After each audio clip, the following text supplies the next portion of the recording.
क्या आपने कभी सोचा है कि दुनिया की महान सभ्यताएं कैसे शुरू हुईं?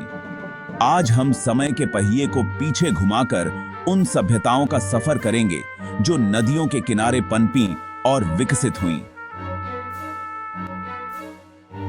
सभ्यताएं मानव विकास की आधारशिला हैं। ये खास इलाकों में विकसित हुईं, अक्सर नदियों के पास, जिन्होंने उन्हें उपजाऊ मिट्टी, ताजा पानी और परिवहन की सुविधा दी। चलिए दुनिया की 5 सबसे प्राचीन सभ्यताओं और उनकी नदियों के बारे में जानते हैं। मेसोपोटामिया को सिविलाइजेशन की जननी कहा जाता है।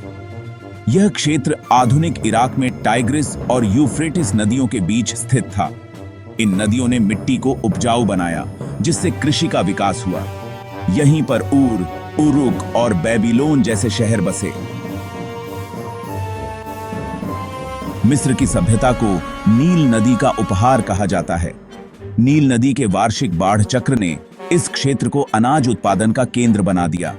यहीं पिरामिड और फाराओ संस्कृति का विकास हुआ। सेक्शन 4, सिंधु घाटी सभ्यता, सरस्वती और सिंधु का संगम। सिंधु घाटी सभ्यता, जो आधुनिक भारत और पाकिस्तान में थी, सिंधु और सरस्वती नदियों के किनारे विकसित हुई। यह हड़प्पा और मोहनजोदड़ो जैसे शहरों के लिए प्रसिद्ध है।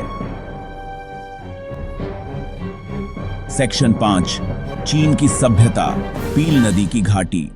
चीन की प्राचीन सभ्यता ह्वांग हो पीली नदी के किनारे पनपी। इसे चीन की दुख भरी नदी भी कहा जाता है, क्योंकि इसकी बाढ़ विनाशकारी होती थी, लेकिन इसी ने खेती को भी समृद्ध किया। सेक्शन 6, मेसो अमेरिका, कृषि और नदियों का मेल। मेसो अमेरिका की सभ्यता आधुनिक मेक्सिको में पनपी, जहां कृषि और छोटी नदियों ने माया और एज़टेक जैसे साम्राज्यों को जन्म दिया।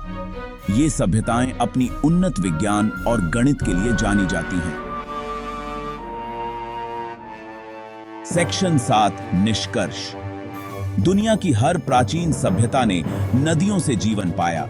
इन जलधाराओं ने न केवल मानव जीवन को टिकाया, बल्कि हमें संगठित समाज बनाने की दिशा में प्रेरित किया। आज भी नदियां हमारे लिए उतनी ही महत्वपूर्ण हैं जितनी हजारों साल पहले थीं।